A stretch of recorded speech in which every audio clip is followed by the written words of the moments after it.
let me introduce Margaret to all of you. I've known Margaret for many years. She was designated as the Bicycle Pedestrian Coordinator for ITD last fall. And some of you here in the Treasure Valley may know Margaret from her active transportation work that she's done. She's worked as a planner at Valley Regional Transit for 4 years and at ITD as an analyst in the roadway, data section, and planning services. In the past, she's volunteered on the board of the Treasure Valley Cycling Alliance, where she headed the Volunteer Bicycle Count Project for 7 years and is a certified League of American Bicyclists cycling instructor.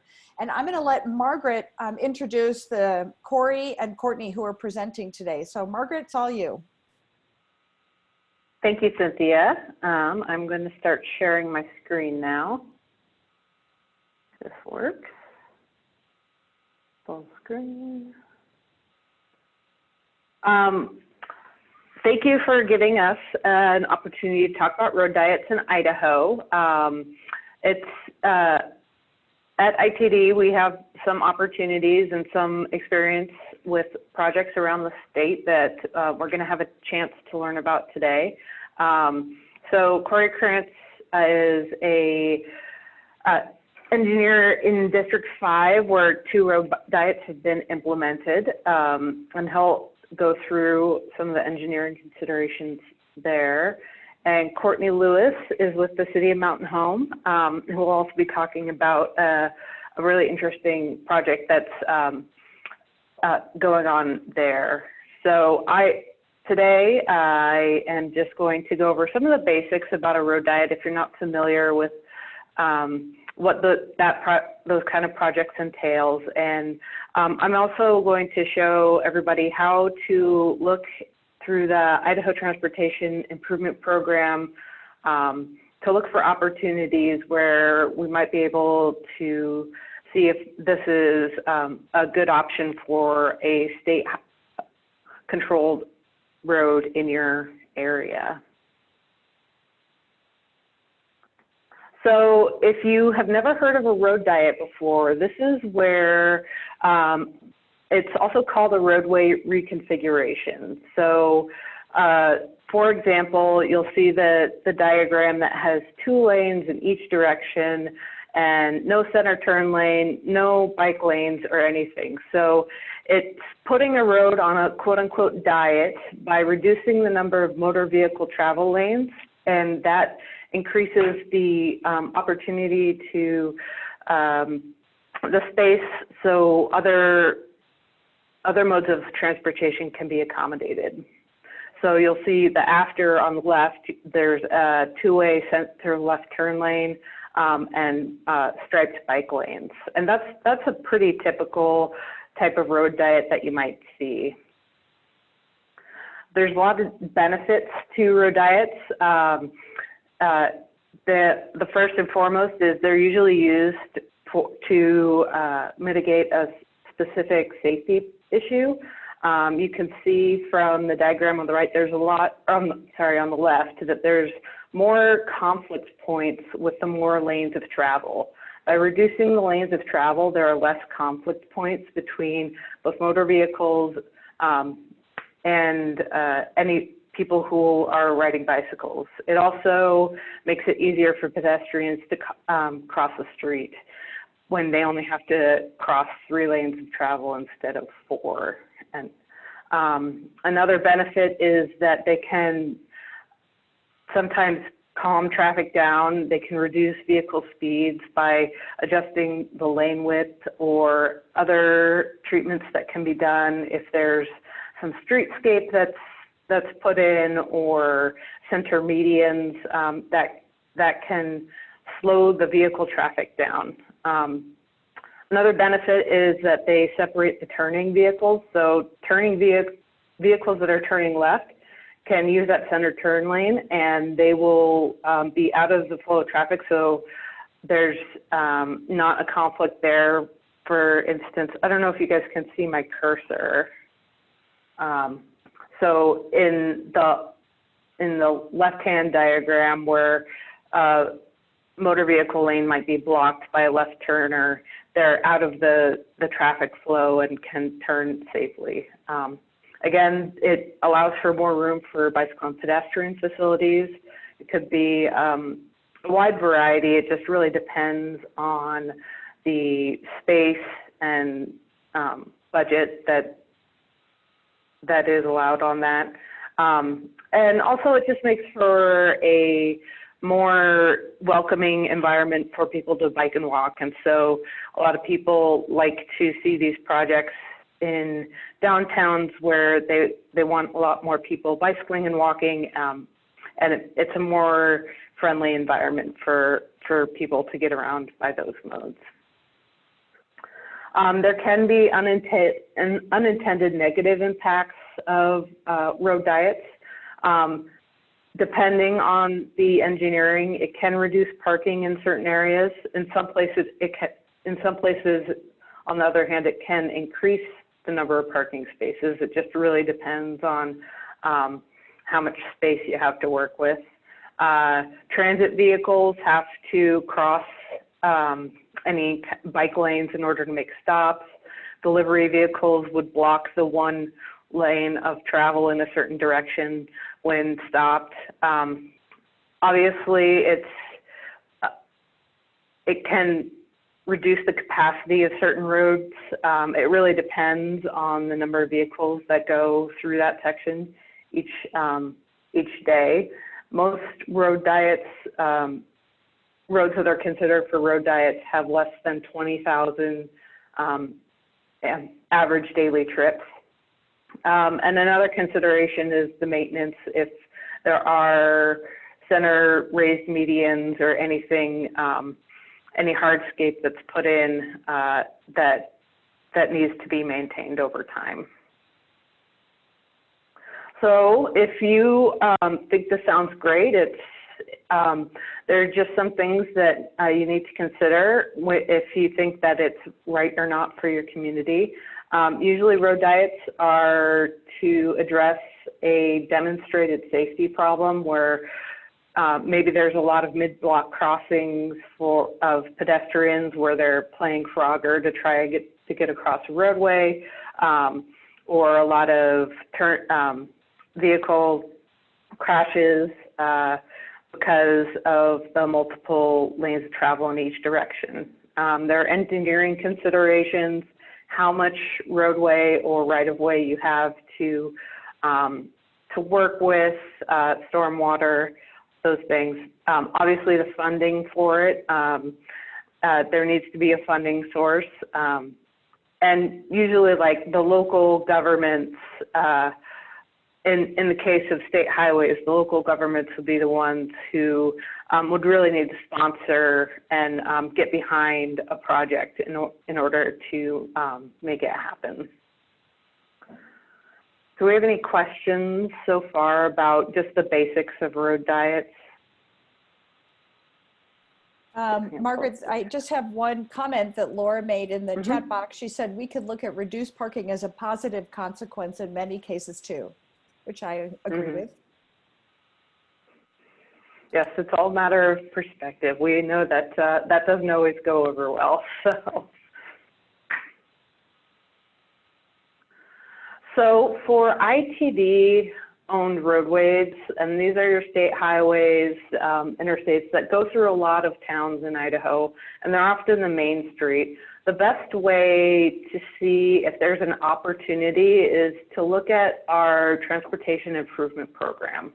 On our website, you can go to itd.idaho.gov/funding, and it will bring up a list of funded approved projects, and you can click on the different tabs to find them sorted by your district, by the route, or by city or county. And it's going to bring up a rather scary technical looking document, but if you sort it by, if you click on the one that sorts by city or route, it can make it a little bit easier to find it. But it'll show you all the projects within the next 7 years that have money already allocated for different aspects. On here, you can see there's Horseshoe Bend, this first one. Can you guys see my cursor? Or You can, okay. So Horseshoe Bend, and you'll see this CN, that's construction, PE. So in 2025, they have this money allocated for construction. PE is planning and engineering in 2022. And right away, RW. So if right away needs to be acquired, and that's additional feet on either side of the roadway in order for that project to happen. So you can see the projects that are already approved. This is something that is updated annually, and every year we, ITD staff develops a new document and adjusts accordingly depending on funding or other considerations. So having a project that is programmed into the ITIP is a really great opportunity to see if this can happen on a certain roadway, because we already know that money is allocated, and depending on engineering considerations, it's worth having the conversation with your transportation department district office. So if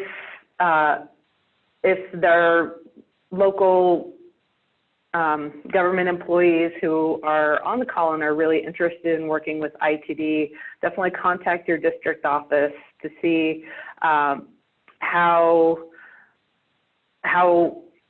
what opportunities there are. If you're just a citizen who would love to see this on a roadway in your area, definitely go through that local government sponsor. That's really the best way to get more momentum behind the project and see if it's something that would be right for that roadway.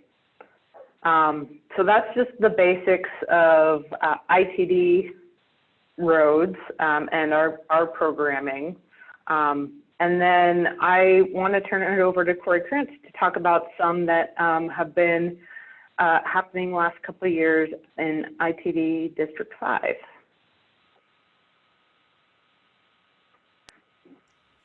Getting unmuted here. So my name is Corey Krantz. I'm the ITD District 5 Traffic and Materials Manager. I've got about 10, almost 12 years worth of traffic experience being the traffic engineer prior to this job I just took in February. So ITD District 5 has done 4 road diets within our district. I guess you could call the one in Malata road diet. So on US 89, which is Paris, Idaho, it's down in the southeast corner of Idaho, down by between Bear Lake and Montpelier, Idaho. We had a 4-lane section, it was about, I don't know, 3,500 feet long. And they have volumes in the summertime that peak at about between 4,000 and 5,000. So at wintertime, they're running about 12 to 1,500. It's a very high recreational area to the south of this area. And a lot of folks are coming in from Utah into this area and heading to Yellowstone and Jackson along this route. Well, Paris is a very small town, and they dropped the speed down to around 25 to 30 miles an hour on US 89. With 4 lanes, we were ending up with folks that were jockeying for position through town. And being a small town and a picturesque town with some pretty neat older buildings in it, and parks alongside the highway there, the mayor, at the time, Mayor Lewis, had been to some of our coalition meetings and knew that we had a seal coat coming in this area. Well, we did the seal coat, and I got this phone call in September that said, hey, can we do this road diet thing you've been talking about? And it was like, yeah, let me check and make sure it's good to go.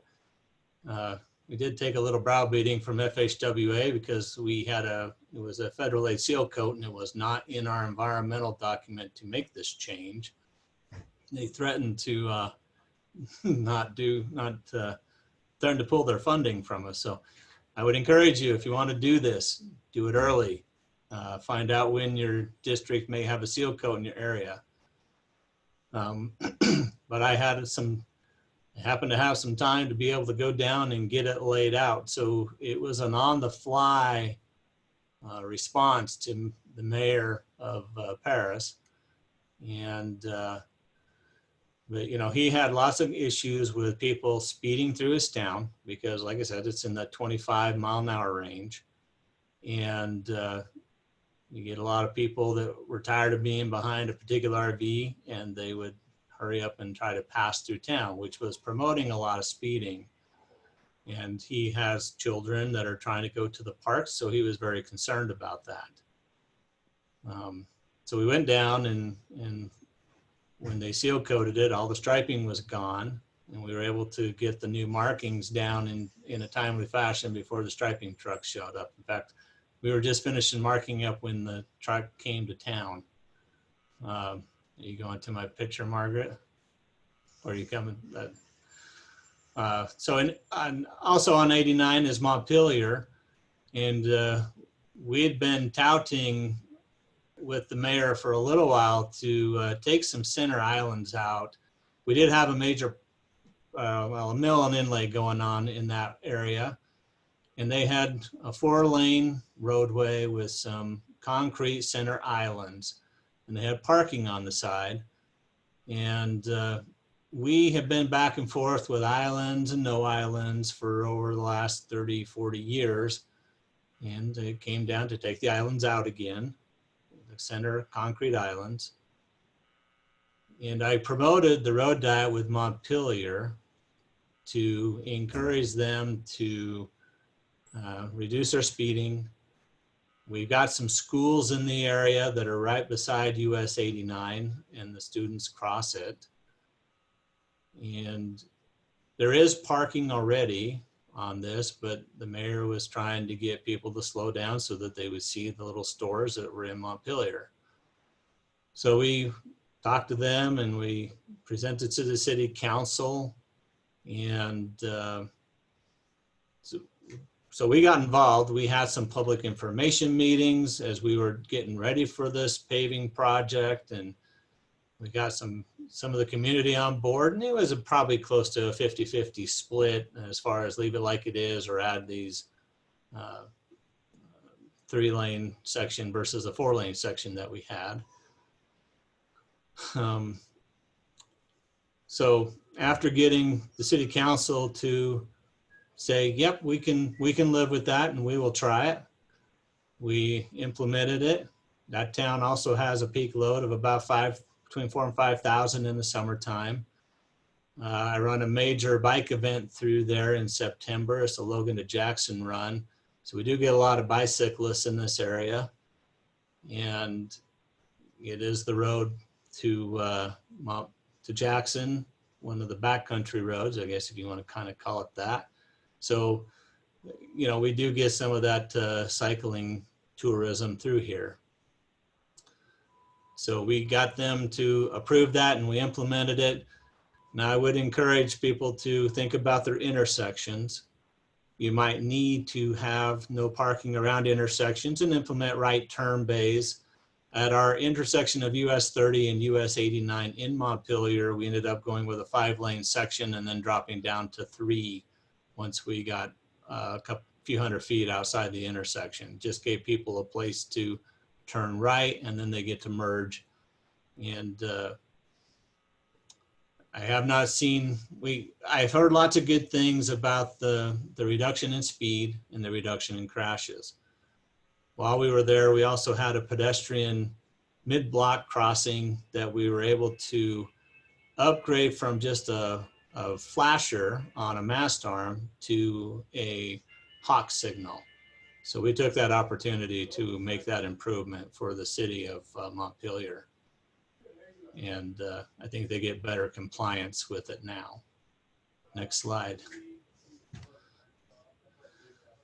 US 91 in Preston, I've been promoting a road diet for several years in the Preston area. Preston has about 14 to 15,000 cars a day in the peak hours in the summertime. But it was a 4-lane roadway through the heart of their town.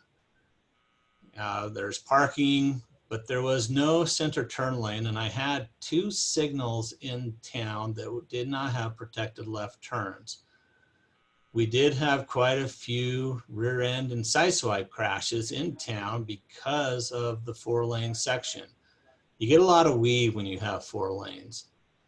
And so we have been promoting this for quite some time with former mayors, and we had a project coming, and we thought it'd be a good time to talk about it again. So we brought it up, and we went through the process to include it. In this project, we did remove the existing stripes, even though we were seal coating. My counterparts in District 6 had experience with seal coats losing their chips and exposing the underlying pavement markings in projects that they have done. And so we actually removed the striping.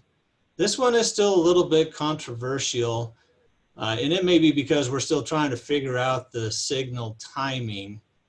We have had a reduction in crashes, but as I understand it, the previous mayor was voted out this fall, and the current mayor ran on one of his platforms was to remove the road diet through town. But it is a safety issue, and we will just have to wait and see how the safety data bears out. And there might be some more things that ITD needs to do in there to help improve the situation with the 2 signals. They're about 600, I think they're around 600 feet apart. So they're not real close, but they're close enough. And this is an area that gets a lot of tourists coming up out of Utah as well. A lot of folks in Preston work in Utah, which is just 10 miles north of the Utah border. And we did go with 4 lanes, and 3 lanes with parking, and we put in a bike path. When I talked to the city engineer, he's still pretty happy with it and doesn't have a lot of complaints, but he likes to ride his bike to work, so he's happy with this. State Highway 38 in Malad, we had 2 lanes with parking on each side, but we had a paving project come up, and so we started working with the local politicians and community down there to modify the roadway to have 3 lanes with no parking for about 2 city blocks, and then we transition back to the 2 lanes with parking. Primarily because they're right off of interchange 13 of interchange 13 at Interstate 15. And when the lottery is going great guns, a lot of Utahns are up here buying lottery tickets in Malad. And with 2 lanes and parking on each side, we were having a lot of trouble with folks bottlenecking up the highway right by the interchange, because and we have since modified the interchange because we have another business going in there that helped us make some changes to it. But there were 2 pretty large lottery sailors right there who were extremely busy. And now we have provided a protected area for those people pulling into there to turn left, and improved the flow of the highway in that area by going from 2 lanes and parking to a 3-lane and no parking. And the volumes in that city on that stretch of road are around 3,500 to 4,000. So next slide. So this is basically what we've gone from. We've gone from a 4-lane roadway, often with parking on the side, to a 3-lane roadway with this. So now we've got 2 lanes, 1 each direction, a 2-way left turn lane in the middle, and to utilize the space and not cause people to think they should drive there, the appropriate thing would be to include a bike lane. We did look at changing parking. We talked about, can we do angle parking in some of these communities? But their roadways just weren't quite wide enough to do that.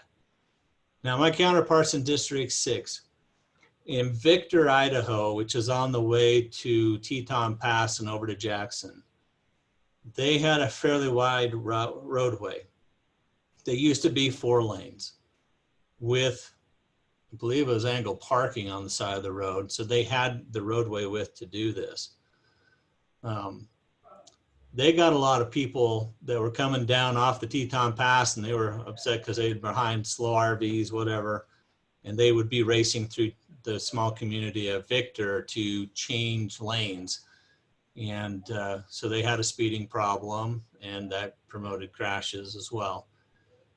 They put in a 3-lane section, and they installed reverse angle parking along with a bike lane.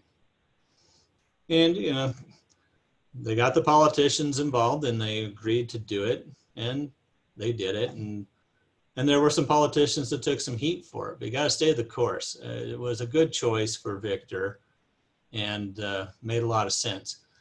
The bike lane provided some degree of protected back-end capability to the parking, because there are bicyclists and there are bike trails in that area.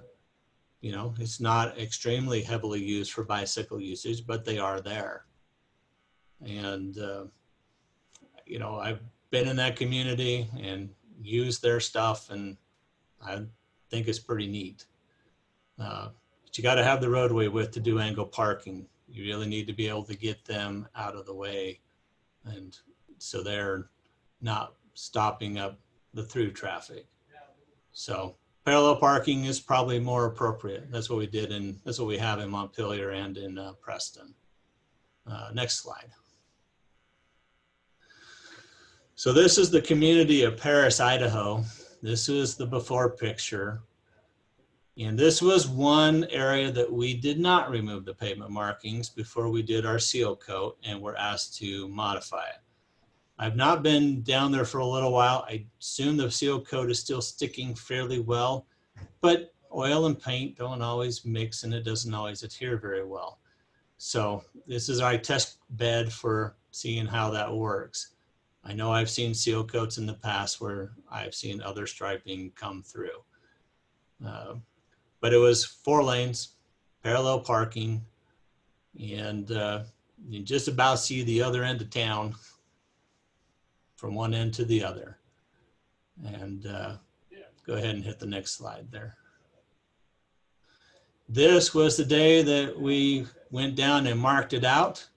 You can see there are still a few tabs if you look hard on the old center line, but I took a maintenance guy with me, and we went down and took a tape, and we measured from the curb line.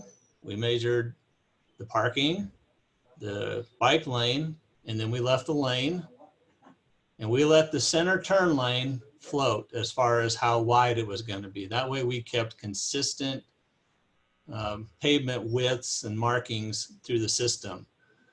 And the red truck that you can see one going away from the picture, there's a red truck with headlights coming at it. That was the last and final striping going in for this change in the road diet here. So they were coming, and you can see that we had some paint marks over there along the edge of the shadow on the left side of the screen. That was where they were supposed to put their bike stripe. So this was the day they did it. Turned out really pretty nice. That building you see on the right side behind the pedestrian and those cars that are parked there, I believe that's the post office. And Mayor Lewis of Paris said that the postmaster noticed a significant drop in the speed of traffic through their community.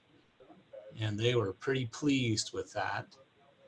And it gave them the opportunity to get to the sheriff's office, and the county seat, I think, are right here behind that silver SUV, or just off the edge of the screen here. But so this is where the sheriff is, and I heard lots of good things from Sheriff Brent Bunn before he retired, that they had seen a significant drop in the speeds in the community, and they were pretty pleased with that.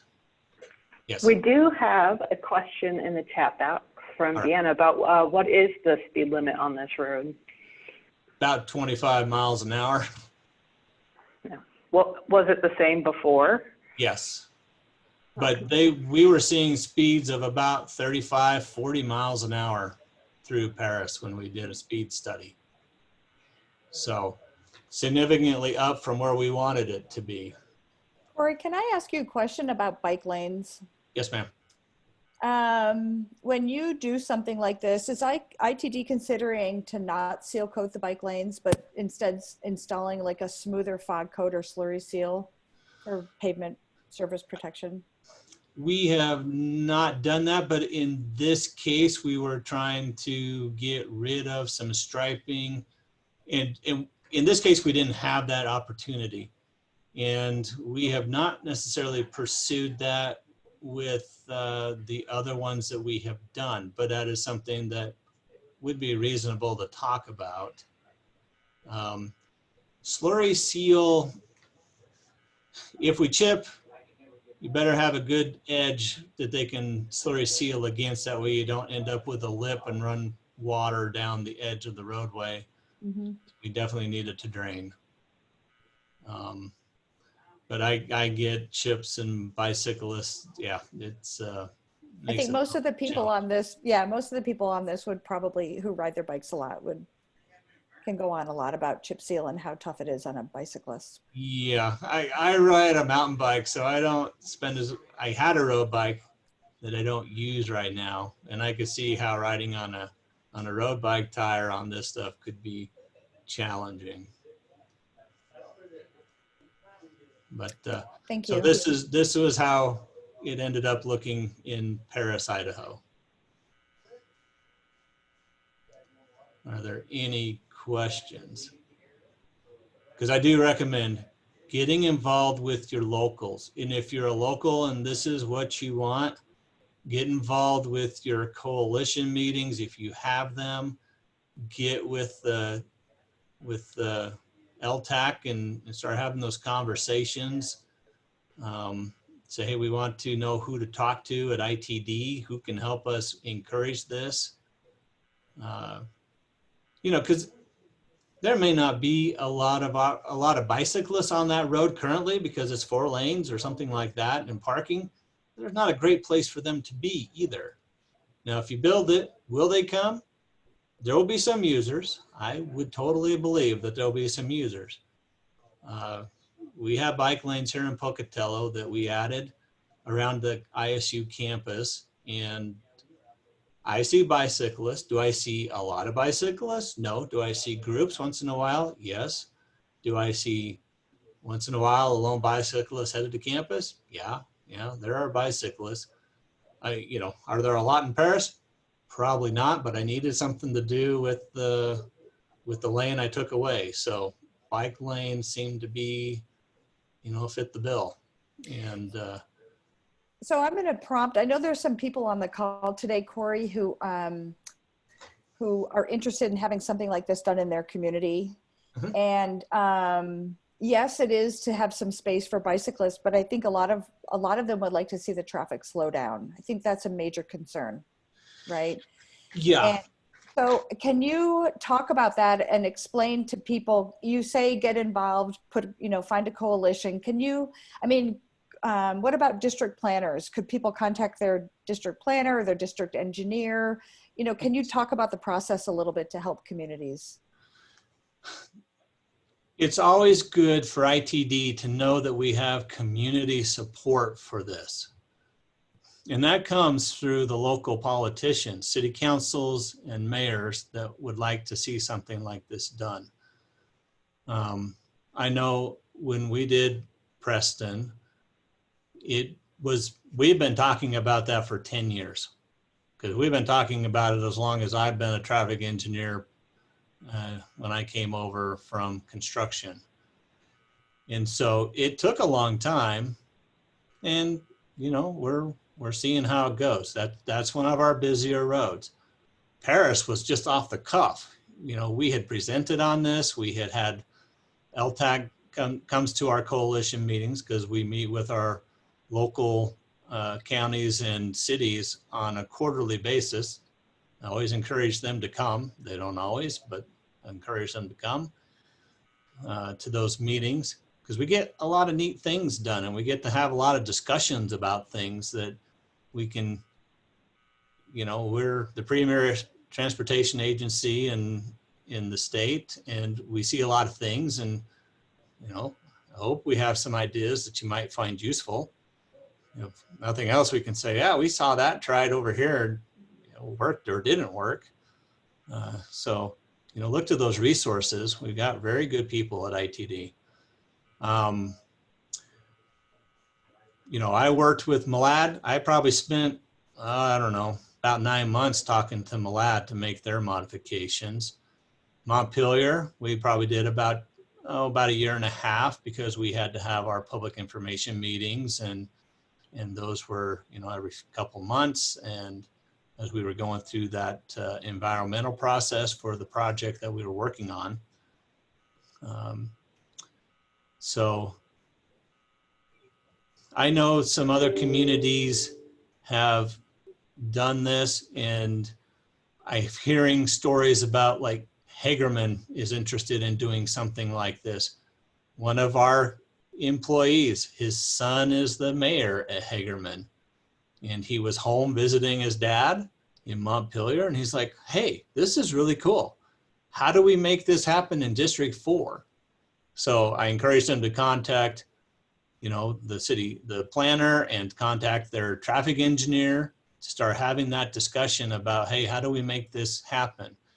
Now, you know, I would encourage it to be done when there is a project available, like a seal coat or repaving, to have that discussion at that time for ease of implementation.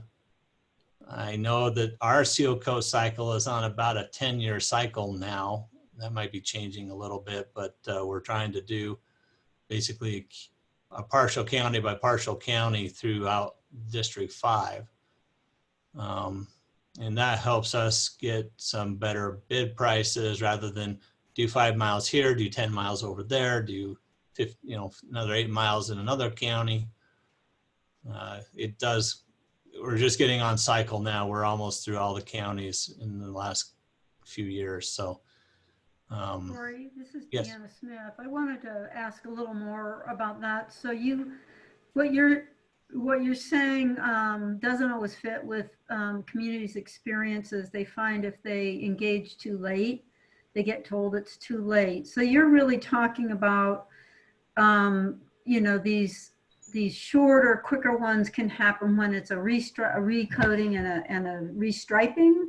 So what about in the instance when the district's actually looking at a real redesign and they're maybe going to widen the road, a section of a highway that goes through a town? At what point would you encourage communities that want to impact that and ensure that there is biking and walking facilities on that new design?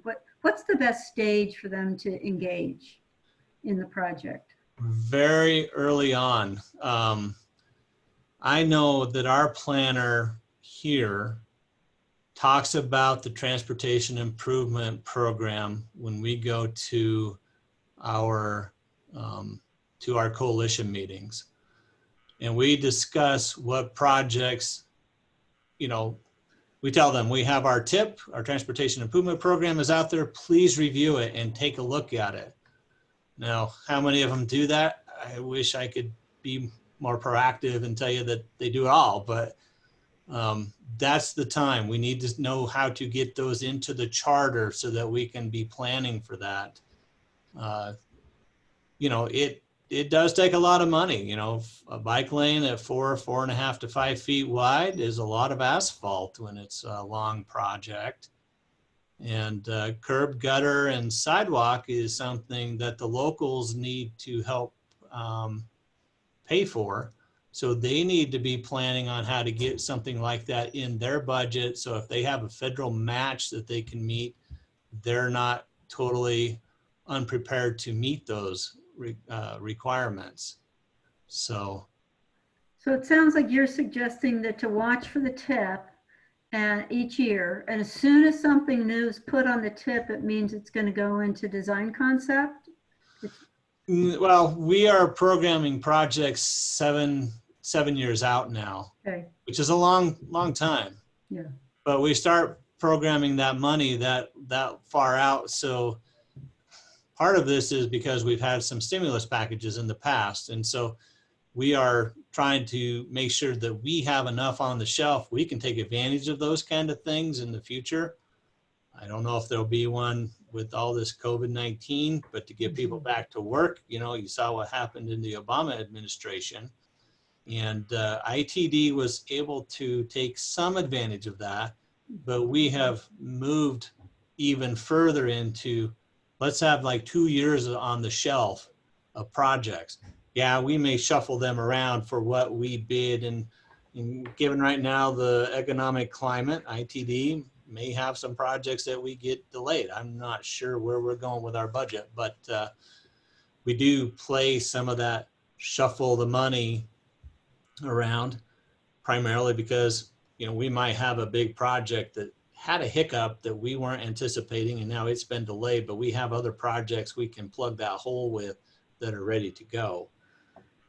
And we do have some big projects that are getting ready to, that are under design, and if they slip, yeah, we've got some, you know, it could be $20-25 million hole that's like, oh, well, I've got about 10 projects that are 2.5 that are boop, boop, boop. We can plug them in and shift them around. But you know, when you see that, and the planner is going to be the guy who is going to be, I hope, at least ours is. Not sure about the other districts. Ours is pretty proactive in staying in touch or making himself available to the communities that we work with to have those discussions. We highly encourage making contact with that group, our planning Hey, groups. Corey, I'm going to interrupt you for a second. I see that Ken has his hand raised, the long range transportation planner. Ken, is there something you'd like to comment? Yes, thanks, Cynthia. I wanted to add on about our ITIP process. And so one's first time reviewing the ITIP, it's going to be quite daunting. There's $3 billion worth of projects in there, but on that annual basis, when projects are added to the program, we have a public comment period. It's posted online. There's an interactive map, and that is probably the best opportunity for people to make potential comments on the ITIP because they'll be guaranteed a response. It'll be seen very visibly, and those comments will also be routed to the appropriate district staff. That's every July 1st to August 1st is our public comment period for our updated program. That's really good to know. So July is the month when people can make comments on the ITIP. And so they can just look at the document. I've done this before. It's an online tool, if I'm understanding correctly, and they just go into it and they just go ahead and make their comment. Is that correct, Ken? That's correct. And so, for example, if they see that a seal coat or a thin mill and overlay or a chip seal is coming through their community in the out years of the program, they can comment that there are safety issues and put whatever detail that they want, and that information would get routed to the appropriate district staff as the comments, our official public comments for that program update. Thank you, Ken. And I would just like to say something about this process. If you're not familiar with the timing and how to speak to some of these projects, I think for most of us on this call, we're not very versed in, road projects, engineering, funding. So it is kind of complex. And I'm going to throw this out to the ITD people on this call that maybe we could do a silver linings just on that process coming up, because I think for most people, it's pretty challenging. They don't deal with it in their jobs every day. So I'm going to throw that out there, and hopefully we can do that down the road. I wanted to just ask a couple more questions that I've noticed that have come up here. One is for you, Corey. What widths are required for angled parking? Oh, that depends on the angle of the parking, 30 degree, 45 degree. There's actually design books out there to discuss what that is. So I would recommend taking a look at those, because it really does matter. If you look at any of the angle parking, like at a Walmart parking lot, they have like 25 feet between rows. Now that allows two cars to pass between them, but that's probably about what they need to back out. And it really is quite a bit.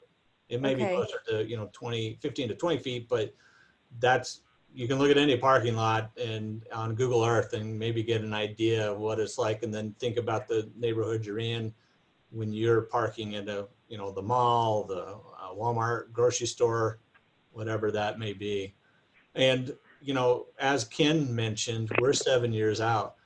Yeah, this is a long term. This may be for any local mayor or city council member. These things may happen you may still be in office, you might be out of office at that time, but these are long range commitments that you may be making for your community should you choose to do that. But if I can butt in here, this is a really great conversation, and as Cynthia mentioned, it would be great to have just a whole conversation about how that can happen. But we do have Courtney Lewis, and I want to make sure we have time to hear about what is happening in Mountain Home, because that's a very interesting project. So it's all right. We can just come back to that if we have some time at the end, but I would like to let Courtney have the opportunity to chime in about what's happening in District 3. Thank you, Margaret. Thank you, everybody, for being here. Can everybody hear me okay? Perfect. Yes. Awesome. Okay, let me know if you have any issues. So like Corey was saying, this is definitely a long-term plan. Mountain Home had a period of time where we did not have a planner on staff. We kind of lost track of who our ITD representatives were. We knew our local boots on the ground ITD manager. But aside from that, when it came to any of the planning, we were completely out of the loop, and ITD was completely out of the loop of what Mountain Home had in our sights for the future. So one really important thing I would say is relationships are extremely important in any kind of ITD project, especially with a road diet. And it just so happened that we were rebuilding those relationships when I first came on, and we started looking at a downtown revitalization. And so when we had reestablished relationships with ITD, with all of the changeover that they'd had and with all the changeover that we'd had, we were in, I would say, the charrette process of our downtown, and just kind of finalizing what the public wanted to see. And our concerns were that our downtown is 4 blocks. I'll show you a visual in just a few minutes, but 4 city blocks with ITD one-way roads on either side. So it was 3 lanes of ITD roads that were coming into town on one side of our downtown, and 3 lanes going out of town on the other side of our downtown. And our retail was struggling. We had no foot traffic. Pedestrians didn't use the downtown core very much because, let's be honest, you can see in this visual right here, this is North 2nd East. This is the 3 lanes of traffic headed out of town. And it is more of a raceway, a thoroughfare, a highway, if you would, rather than the core of our community and the heart of our downtown. And it's kind of an interesting, I'll show you in that other visual, but we go from 1 lane to 2 lanes to 3 lanes just in this 1 4-block core, back down to 2 lanes as you're traveling through Mountain Home. So this is the only part of Mountain Home that has 3 lanes of traffic. The infrastructure is originally from the 1960s. There's been no updates since then. And I think maybe that era everybody was kind of overbuilding roadways for major truck traffic or car traffic. Our sidewalks were really narrow with all of this landscape. And again, like I said, our vacancies were, at this point, when we started looking at it in 2018, not as bad as they had been. They had started to rebound a little bit, but it's a constant turnover. We'll have businesses pop up and they'll be open a few months and then they'll close and then the next one comes in. It's hard for any kind of retail to survive in this environment. There's definitely no cohesive aesthetic with our downtown, and as you can see, it's like wall-to-wall concrete and asphalt. So that's one of our challenges. And so what we were really trying to do was, how do we make this more of a downtown? And it was really a priority because, you know, I would say over the last 20 years, we were in our second round of comp planning since I've been here. All of the comprehensive plan surveys that we had said that downtown was a priority, that people wanted walkability, bikeability, and it never really was holistically addressed. So we said when we were going to do this downtown revitalization, if we're going to do it, let's do it. If you just move to the next slide, please. So the one that you're seeing right now is North 2nd East, and that's the 3 lanes of traffic. The next slide, this is North Main Street. This is the rendering of what we wanted North Main Street. Oops. You can just back it up one more. There you go. This is North Main Street. It's the rendering of what we want it to look like. So this would be post-lane diet. We originally had those 3 lanes of traffic with parking on both sides of the street. And when we started talking to ITD about it, it was not an easy process. We definitely had to come to the table with an engineer. We had to do a traffic impact study. We had a lot of questions that we had to ask and answer with ITD. But they came to the table and they were willing to listen to us. As you can see, like our original downtown, it didn't have any balance for pedestrians, cyclists. It was completely vehicle driven. There was really not much in the way of ADA compliance. We had some turning radii for our semis that come through because it is a major truck route where they were coming up on sidewalk and actually becoming a hazard for pedestrians, where we were constantly changing out some intersection corners because they were just degraded from the truck traffic hitting it. And for us, with the 3 lanes of traffic that we had, like I said, it was jockeying for position, like Corey had mentioned previously. People were racing through town. It's 25 miles an hour, but what we were seeing was closer to 35 or 40 miles an hour. And yeah, at some point, like it's an enforcement issue, but it's also, that's just the way that people get accustomed to driving in that area. And, you know, not many people were stopping and staying at the businesses. They were just headed out through town. So if you can go to the next slide. This is our downtown core. I probably should have started with this one, but the bottom one is North Main Street, which is the rendering that you just saw. And it's coming in from exit 90 on I-84. It's part of our business loop. And so they'll come into town on that bottom strip. And then as they're going out of town, it'll be on that top one. And as you can see, it goes from where it's yellow is 1 lane, where it's orange, it goes to 2 lanes. Red is that 3 lanes of traffic. And then orange again goes back out to the 2 lanes. And then the distance from sidewalk to sidewalk was 62 feet. That is a long way for pedestrians to go. And they did not feel safe in our downtown. We've had incidents where there have been pedestrians hit by vehicles or near misses. And we have even had some traffic issues. If you go to the next slide. We were averaging about 2 reported accidents or incidents a month in our downtown core. And people knew it was an issue. I don't think they realized how big of an issue it was, though, until we started talking to them about it. And then we actually, one of our oldest buildings in town, a historic Mellon Hotel building, it has retail on the bottom. We've actually had vehicles drive up from the sidewalk into the building itself a couple times. I don't know how they managed, but it was definitely in one of those areas where people start revving their engines to go and jockey for position. So those are kind of the reasons that we went into this downtown revitalization and lane diet. At first, I would say that ITD was hesitant, but they definitely stayed at the table and worked with us. We made a good case with the traffic counts. This road is just, it's overbuilt for who we are and the traffic that we were seeing. And then once they decided to allow it, what we ended up having to compromise on was we were allowed to do the lane diet, but we had to reduce one row of parking. So on North 2nd East, we had to remove parking on the left-hand side of the road, and on North Main Street, we had to remove all of the parallel parking on the right-hand side of the road. And to be quite honest, that ended up being one of our biggest hurdles with this entire project. So if you want to switch to the next slide. Sorry, I got a little bit ahead of myself.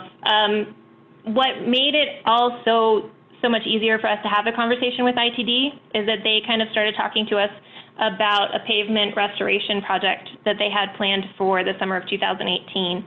And I have to say, Caleb Lakey, he was our district manager at the time, he's since been promoted, he really gave us a lot of latitude. And one of the major concessions that he made was when we told him, our city leadership said, you know what, we're doing this. We're going to go forward with our downtown revitalization. We're serious about a lane diet. Is there any chance that you would hold off on your ITD scheduled project and allow us to do the work? He did. He took a really big chance on our community, and they postponed their scheduled project from 2018 to the summer of 2021. So we're gearing up to do it next summer. And that was huge. That allowed us to do this project. And then at the end, what we're going to have is a cohesive, complete project. We won't be cutting up newly paved roads. We're saving money. ITD wouldn't have to come through and pave 3 lanes of traffic just for us to come by the next year and cut out another lane again. So I have to say that they were pretty amazing. We fought for some parking, and we were able to keep 3 spots on the left-hand side of North 2nd East. They're scattered throughout the 4 blocks, so almost 1 per block. But that was a little bit of a battle. We had talked about doing angled parking, and that was a hard no right from the beginning. So Corey, I wish we could have had you in on some of those conversations, because I think with 62 feet, there could have been a good chance that we could have added some angular parking. But like I said, ITD they were great. They were really willing to have the conversation, and there were a lot of conversations. There were a lot of risks taken by the ITD team in our community, and we're really excited that we're finally moving forward. So if you go ahead and go to the next slide. The public reception, you can go ahead one more, that we had, we did a lot of outreach. We did, like I said, this is a picture of some of our charrettes with some of our proposals with lane diets. We had talked about potentially changing the configuration of roads, and that was just too much for the community, making each of the sides, both ways of traffic instead of one way. So really the lane diet is where we landed. We reached out a lot.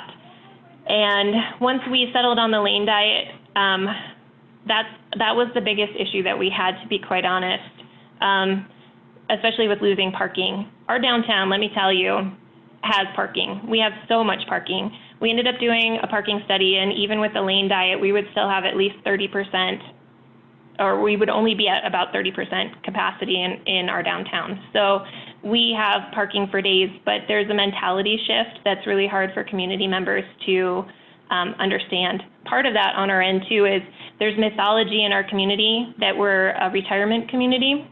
So people were really concerned with older members of the community not being able to park right in front of businesses. We're car centric, so that's what we're used to doing. We're not used to having to park in a parking lot and walk to where we need to go. So that's really where we spent a lot of time dealing with the public, dealing with outcry, with concern from businesses. And honestly, with the lane diet, there was actually a lot of concern that we wouldn't be able to accommodate the large semis and farm vehicles and things that were coming through town. So we really had to work with the public, dispel a lot of the rumors that started bringing. We worked with Boise State University to do a parking study, and that definitely helped, but it was still a challenge. So if you go to the next slide. That's kind of where, like I said, we talked about the parking study. So Boise State came out and they did different observations at different times of the day. 31% use of our parking currently, and when we removed the 56 parking spaces, we projected that it would only be at 36% capacity. People in town they just couldn't wrap their heads around that.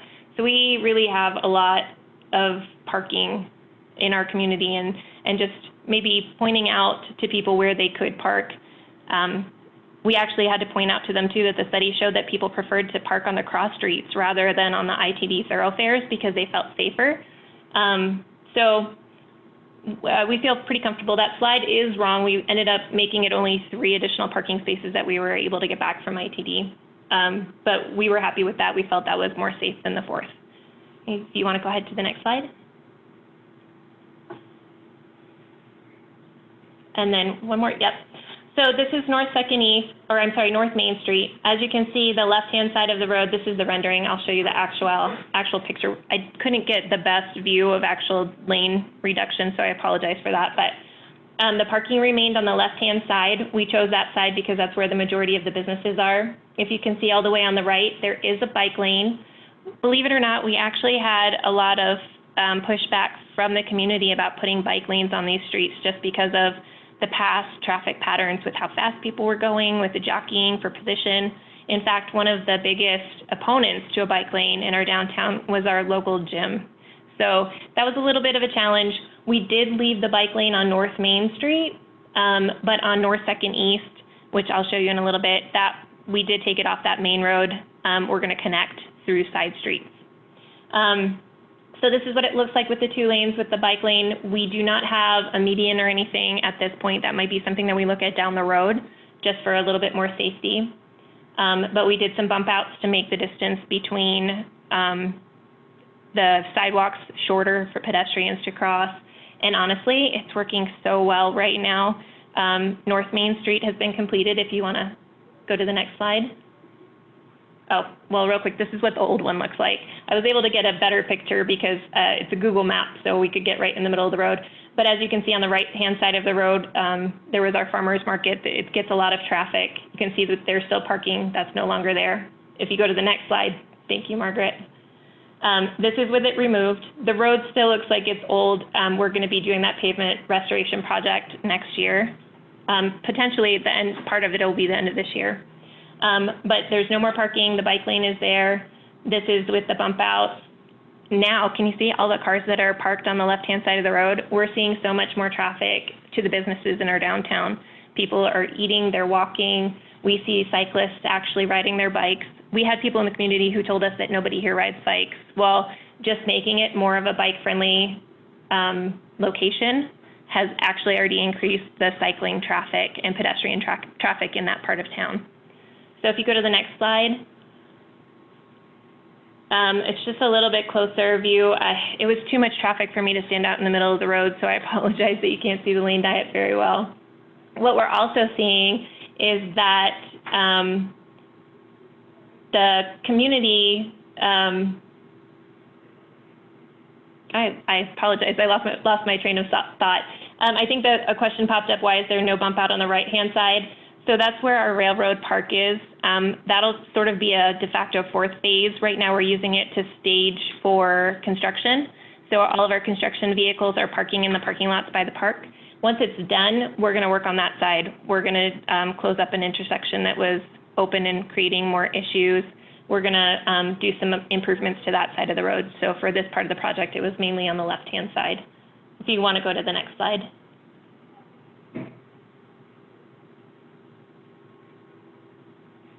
So this is North 2nd East. This is the 2nd phase of our project, and we're actually tackling that this year. We start construction in about a week. We're going to, for 2nd phase, do the left-hand side of the road. 3rd phase will be spring of next year, and that'll be the right-hand side of the road. We had to break it up for budget purposes, but also this is going to be a massive amount of work. Our stormwater system is so antiquated. We get tons of flooding. We basically have to rip up what we have and reinstall a completely new stormwater system. So this phase is going to be kind of the most intensive of all 3 phases. And then next year, it should be relatively easy, just a little bit of a bump out on the right side of the street. This is the street that has caused the most grief, though, to be quite honest. As you can see at the beginning of the photo, there's a spot for 1 parking area. But these businesses were very concerned about losing parking. When we made the decision of what side of the road, we left the parking on the right-hand side because that's where the bulk of small businesses were. There's lots more little shops. The stores on the left-hand side, they're bigger restaurants, a lot of vacant spaces at this point, but they're bigger footprints, and it kind of made a little bit more sense we've also added another parking lot on one of the cross streets with a plaza project that we're doing. So we try to make up for the loss of parking, but that has been one of the biggest issues that we've faced with this whole project. And as you can see, it's going to be significantly different than the picture above the current phase 2. It's just more approachable, it's more pedestrian friendly, and the green space definitely helps make it more of a destination. So if you want to go ahead to the last slide. This is kind of another, this will be on the left side of the road, so we've switched perspectives a little bit, but we're doing big bump outs and concrete seating just as a little bit more buffer. But we're really trying to make it more of a pedestrian friendly location. So I think that is just about all of my slides. So if anybody has questions, hopefully I answered a lot of the questions. I haven't been able to pay too much attention to the chat. Courtney, there's a question that I wanted to ask you, but before I ask you that question, I want to say this: we are going over. So I want to ask if Courtney and Corey, if you can stay on. I know there's going to be questions. Corey's nodding his, okay, good. Courtney, can you stay on? I'm good. Oh, okay, good. Yes, so somebody did ask, and that was a great presentation. I mean, you covered everything from stormwater to bike lanes to businesses. It was great. Somebody asked if we could have access to the slides afterward. So maybe could you share those with Margaret, and then would it be possible for people to be able to look at those after today? I think Margaret has everybody's presentation all in one spot. Yes, as long as you're okay with me sharing that, I'm happy to send that to you, Cynthia, so you can post it along with the recording. Yes, please share away. Great. Yeah, Okay, share. great. Okay, good. Thank you both. So I haven't seen much in the chat since Courtney started to talk. So I'd like to just open it up for questions to people. I do see that Julia's had her hand up for a while. Great. Oh, hi, everybody. I just had a question for ITD about the process. You know, when they do have their plan out there, their 7-year or whatever plan, are they reaching out to the communities to say, we are coming through, you know, in 5 years or whatever, this is our plan, and so that they can start a planning process?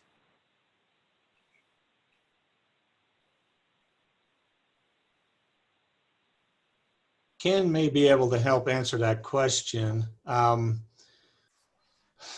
I don't know that we specifically go out of our way to bring that up, but I mean, it would be helpful for the local communities to know that we are. Because as you heard from Mountain Home, that they got very involved and they wanted to make the change, and they came with very good, so we want to plan for this. We are invested in doing these changes. And I know it's challenging for the smaller communities because they certainly don't have a lot of money to do some of these things. Paris, you know, like I said, it was on the fly. In Preston, we worked a long time to get that, but we didn't make a lot of changes to any of the sidewalk. Like Mountain Home, that's an extensive project that they have done. You know, for some place like Osborne in northern Idaho along Interstate 90, I was just heard that they were online, and I just glanced at what was down in their downtown area. That looks like it would be not a very hard thing to do, but to make some of the changes like Mountain Home did, they need to have some of those funds available, and that takes a long time to get. So Right, and I agree. I think what I've seen in a lot of the rural communities where I've worked is if they know that there is a project coming through their community in 5 years, they have some time to apply for grants and do some things to put that plan together, where they probably you know, they'll get, otherwise I've seen examples where the project gets to a short period of time before it's about to happen, and then the community becomes aware and they try to scramble and they can't get it done. So I just, I think it would be wonderful if there was some kind of regular outreach to communities well in advance of the time that ITD is planning to come through. I think that would help a lot of these projects. Hi, Julia. Mm-hmm. This is Courtney again. And so you're absolutely right. And that's what I mean by saying we really need to have, communities need to have a really great relationship with their ITD team. And whether that's just the manager on the ground or the next level up with the district manager, because honestly, we did not have a lot of time. When ITD told us they were doing this big project, we weren't aware. We didn't have an engineer on staff. We don't have a planner on staff. So in that kind of small community mentality, we were just trucking along, and we had started to talk about this downtown plan. And as we were building this relationship and in the very beginning of, you know, just getting back in touch, they were like, well, we're coming through next year and we're doing a pavement resurfacing. And so it was a little bit of groveling on our end to get them to postpone it, just to give us time to do the engineering and to do the planning necessary to do this. So really, from a small community standpoint, it's extremely important to build that relationship with ITD, because they're busy and they're taking care of a whole state, and they might notify you. It just might not be ahead of time if you're not paying attention to what's going on. So I really encourage small communities, reach out, know who your district team is, and then let them know what your plans are for the future and start having those regular conversations. Otherwise, very well, what you're talking about, that would have been us. That's great advice, Courtney. Thank you for that. So get to know, for communities, get to know your district office. Go meet with the engineers, talk to them, sit down with them in their office, explain to them what it is that you want to do in your community. That's what I'm hearing. Other questions? What about communities that are so big like Boise? How, I can imagine that Mountain Home is a smaller group of people, but in which settings can you organize yourselves in Boise, for example?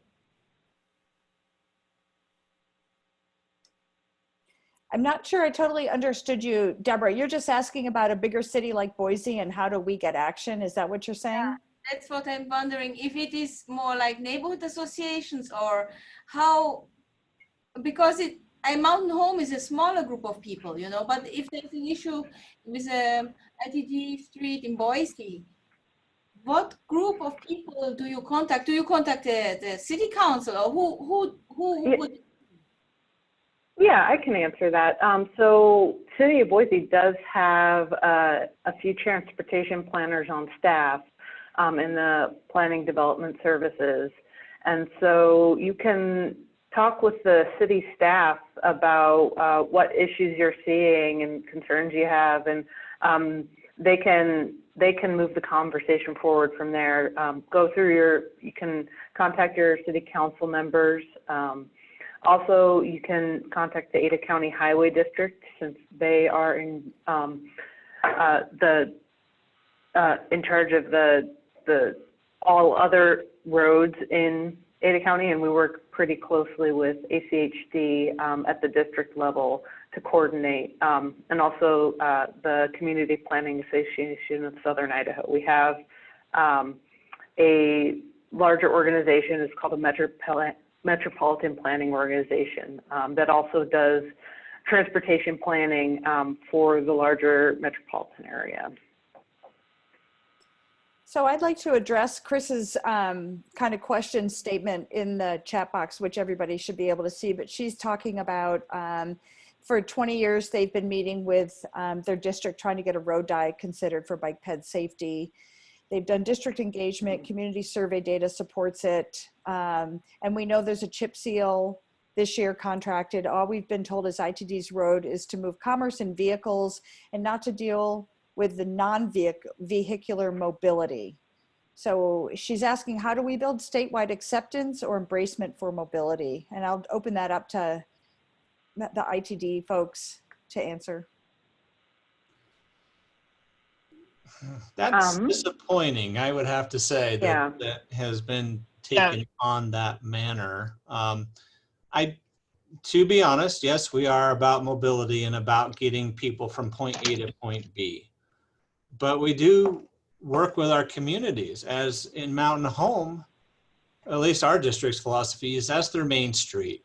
You know, yes, our highway goes through there and we do have things that we have to work with, but that's their main street. And so there are some community values that we want to help encourage. You know, some of these things take additional money to make happen, and we need that community support. Like for a road diet, we're all within the existing right of way. But say they needed to buy another 5 feet for a bike lane, that might be harder to sell to ITD to some degree. I don't know. US 95 is one of those challenging things where, you know, the community wanted a bike lane in the Coeur d'Alene area, but the community needed to come together to help make that happen. ITD was, you know, moving stuff on that corridor, but we weren't the ones who were going to necessarily build the bike lane. But in a road diet, you're utilizing the existing asphalt, or should be, and shouldn't. It's too bad they're making it hard to do something like that. Anybody else from ITD, would they like to speak to that and maybe help? Yeah, this is Go ahead, Cynthia. Ken. This is Ken Kadovnik, the Transportation Planning Manager, chiming in again. I'd like to point out that there are ways that you can, I don't want to say appeal, but, you know, maybe ask for an interpretation. My supervisor, our chief engineer, gets into a lot of mitigation between cities and engineers trying to make compromise. I do the same thing. That's what Margaret's there for as well. And a lot of times we have engineers that are great engineers, but they're not great at public relations. And they're trying to say some type of strict engineering point. And there are plenty of people on staff that will be happy to translate some of those responses and find out what some of the maybe the plain English issues are. And so if you know someone has that issue with their district staff, they're more than happy to contact myself or Margaret and you know really find out what the root answer is for some of those issues. Thanks, Ken, and thanks for making us all laugh at engineers. Sorry to the engineers on the call. Well, we have our moments.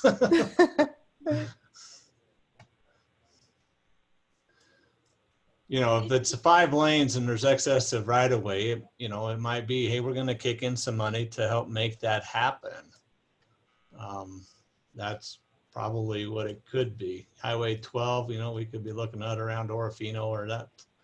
And, you know, there is benefits to having that right lane being acceleration, deceleration lane, if you can get through traffic to stay in the lanes that they need to be. But great. Thank you, Corey. Thank you, Margaret. I just want to ask, we're 20 minutes over. I want to respect people's time, but this is a rare opportunity. We've got the experts with us. If anybody has a question, you've got people who want to help you. If you're a small town in any place in Idaho, now's your chance. If we can help you with your process, we want to do that. So I want to just make sure everybody's question gets answered while we're here today.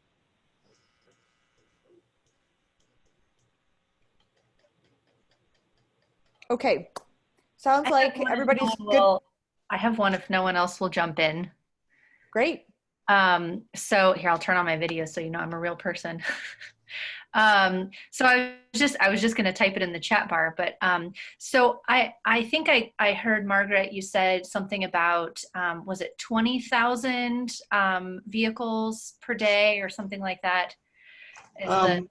When it comes to road diets, Sarah, there's a broad range. If you look at various states and their road diet guidance, I've seen as low as 15, 12, not quite 12, but around 15,000 is where they stop. There's other states that go up to like 20, 25.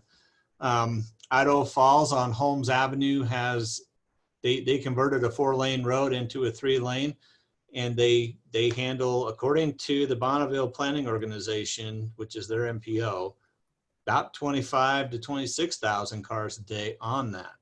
But at intersections, and there's some closely spaced intersections in a couple places on that roadway, you know, there's some funky shifting going on to accommodate left turns and that kind of thing. But there's a lot of variety out there as far as the number and what the cutoff is for a road diet. So my question is, if you're a smaller community, or I'm thinking of Twin Falls, that's where I was most recently, that had this experience that was very similar to Mountain Home's example, actually, where it's the two different one-way roads, and they're gigantic. They're 3 lanes, parking on both sides, and it's right in the heart of downtown. So I'm thinking, if you're in Twin Falls, so I would just be coming at this from a citizen perspective. As ITD, like, what are some of the data points that you're most interested in to be able to consider a road diet for one of the highways? So, like, for example, are you looking at proximity to things that are walkable? Are you looking just for schools? Are you looking for how many people are driving down the road? Are you looking at speed limits? Like, what are some of the main things that you're considering when you're looking at possibly doing something different with a roadway? What would, I guess the term I've heard used before is warrant. What would warrant you to look at something like that? I would Sorry, Margaret.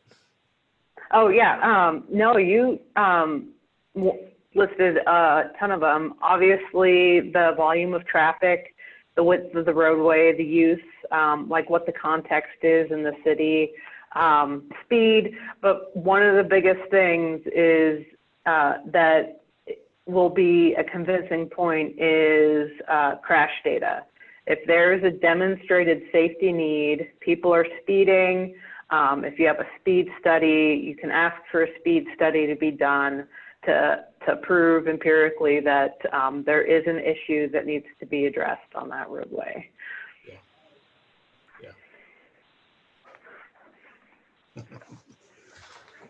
I think. Carl, did you have your hand up? Did you? No, someone else had a hand up. Yes, I did. I worked on one project down in Mesa, Arizona, right in their downtown corridor. They had a mile-long stretch of 6 lanes, and at either end of the corridor, it was 4 lanes. And it just made absolutely no sense for it to go from 4 to 6 to 4.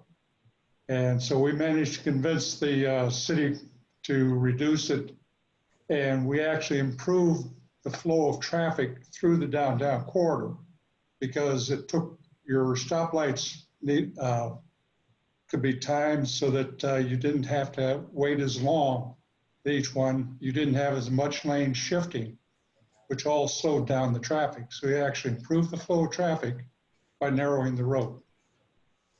Yeah, things like traffic weave can be cause a lot of friction in a system like that.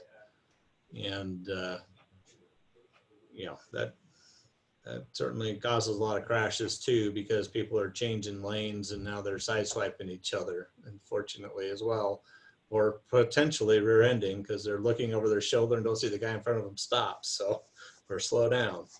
So that causes a lot of friction in any kind of transportation system. You know, it can be interesting because, you know, pretty soon you could have just a wall of traffic too. And so sometimes getting left can be challenging, but if you have a center turn lane, you got a protected place to get in anyway. And so he's absolutely right. This friction it causes a lot of heartache, and you can improve your flow by reducing that friction. So I want to say thank you, Corey with ITD, Corey Krantz, District 5. Thank you, Margaret Havey, for facilitating this. We really appreciate you so much. We're glad that you're with ITD. I don't know if Ken is still on. Oh, Ken is still on the call. Ken, thank you. I hope that the communities found this useful. I do see a future silver linings to talk about the process to help people understand how to work with the tip.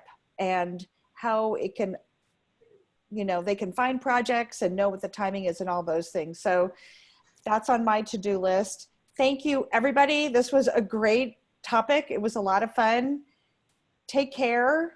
Most of us are back isolated in our homes, but we are isolated kind of, but let's try to stay together and connect when we can.